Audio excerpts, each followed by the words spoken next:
చేరేంత వరకు నువ్వు పోరాటం చేయాలి. యుద్ధంలో నువ్వేనా అంటే నేనే అన్నట్టుగా చదువులో మీరు తప్పనిసరిగా రాణించాలి.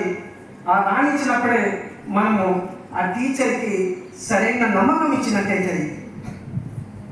ఆ టీచర్ ఎప్పుడు అరే పిల్లలకి ఇంతగానే చెప్తున్నా మార్నింగ్ నుంచి పాపం పిల్లల లోపల రిజల్ట్ అనేది వస్తలేదు, ఎందుకు రిజల్ట్ వస్తలేదు?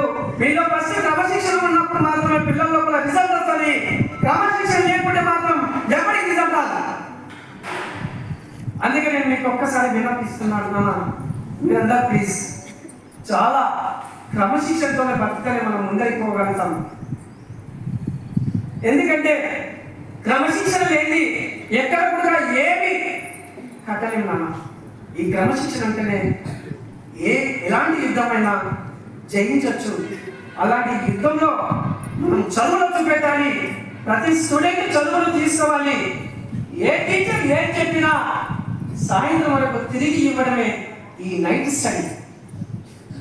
కానీ మనం ఏ స్టడీ చేసినా అలాంటి లోకంలో మునిగి తేలుతున్నాం.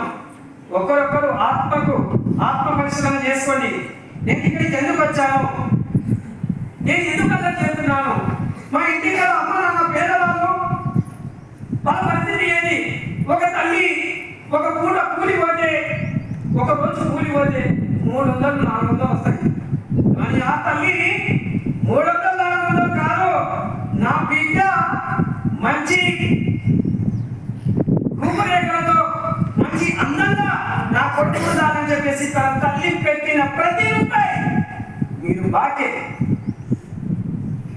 ఎప్పుడు తీర్చగలుగుతారు అక్కడే తల్లిదండ్రులకి?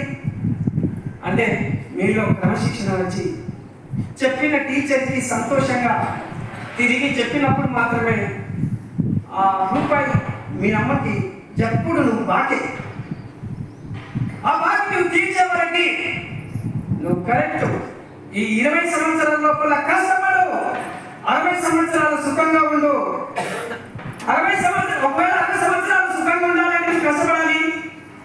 లేకపోతే నేను ఇప్పుడు ఎంజాయ్ చేస్తా, నేను మొత్తం మీద అలర్తోనే బతుకుతా అనుకున్న పిల్లలు మాత్రం 60 సంవత్సరాల వరకు కష్టపడుతూనే ఉంటారు.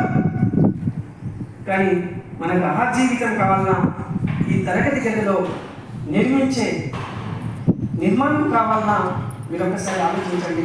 మీరందరూ చాలా చేంజ్ అవుతూ కావాలని ఈ స్కూల్కి నేను తెలియజేస్తున్నాను. ఒక నిమిషం.